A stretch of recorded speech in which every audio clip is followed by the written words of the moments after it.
So again, the earlier you start, the better you can manipulate compound interest to your profit.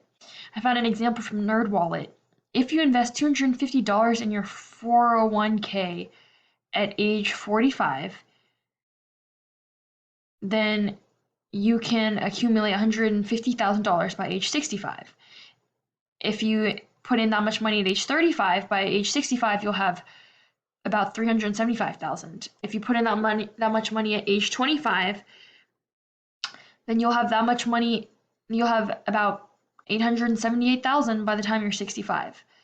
And if you put in that much money, which $250, you can make that pretty easily, just one summer job, a couple of shifts, and you have $250. If you put that much money in by the time you're 20, and I'm sure most of the people who are watching, most of you guys who are watching are not even 20, you can be a millionaire by 65, not having to lift a finger. Just And that is the power of compound interest.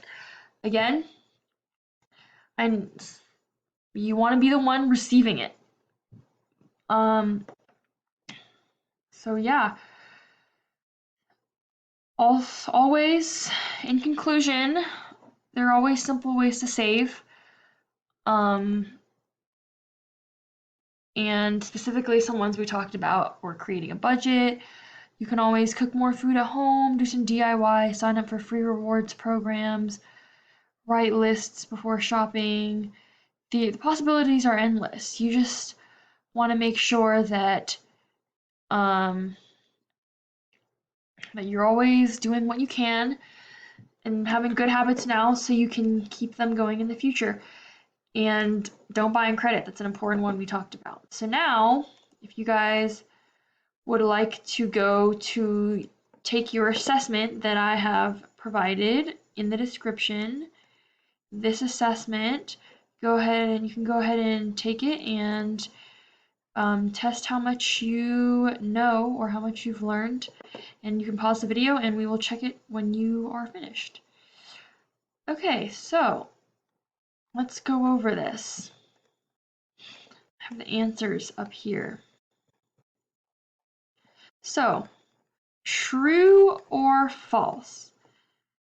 Lawrence is having trouble separating his wants from his needs, so he asks his roommate if buying lunch every day at a deli near work is a want or a need. His roommate's answer was, obviously a need, you have to eat. Is that true or false? That is false. Why?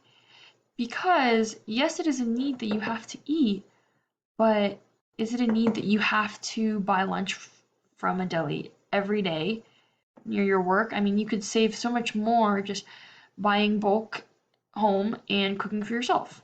It might take a little bit more time and effort, but it is not really a need to have to go out to get every meal. It's more of a want, especially considering it's his favorite deli. Or, okay, so you can only receive compound interest from checkings or savings account.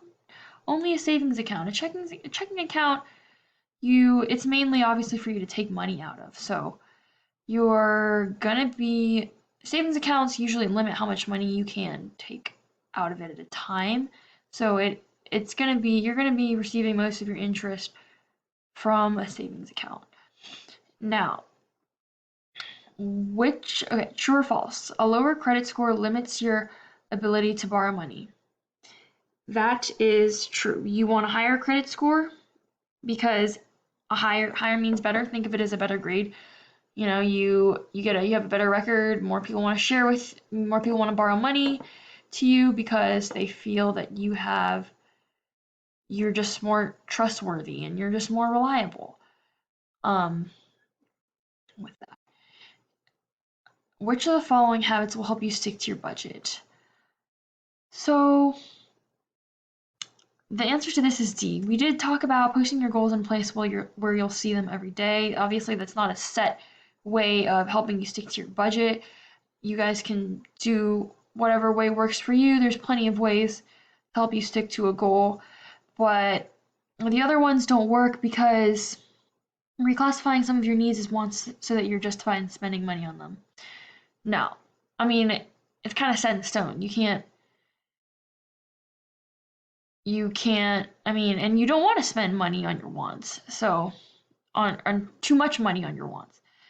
And never carrying cash so you won't spend money on things you don't need. Well, we talked about that. Actually, it's the contrary. If you carry a credit card, you probably will be less likely to keep track of how much money you're spending. C, paying for everything with your credit card so that you can track your expenses and pay one bill. That's kind of going along with B. Okay, next question. Compounding, a percent interest that builds on past accumulated interest from your initial deposit. This is true. Again, we were talking about how compound interest, the rate is the same, but the amount is not because it's taking the rate of the value of how much money you had in your bank from the month prior. Next question, your credit card company charges you compound interest for not paying on time. A, this is good, B, this is bad. This is bad. This is very bad. Um, Especially if they are charging you compound interest for not paying on time. So credit card companies will always charge you interest for not paying on time. Or they charge you interest for keeping money from them. So you definitely do not want to be indebted to any credit card company because it's just going to keep building and then it comes to a point where the interest is too much to pay. So and and make that interest compound. I mean, it's not a situation you'd want to be in. So please let me know how you guys did on the assessment, and if you have any questions, you can comment them below. And I hope you guys learned everything you could learn. And please remember to practice these skills so that by the time you're in college, boom, no issue there. Thank you so much for watching. Bye.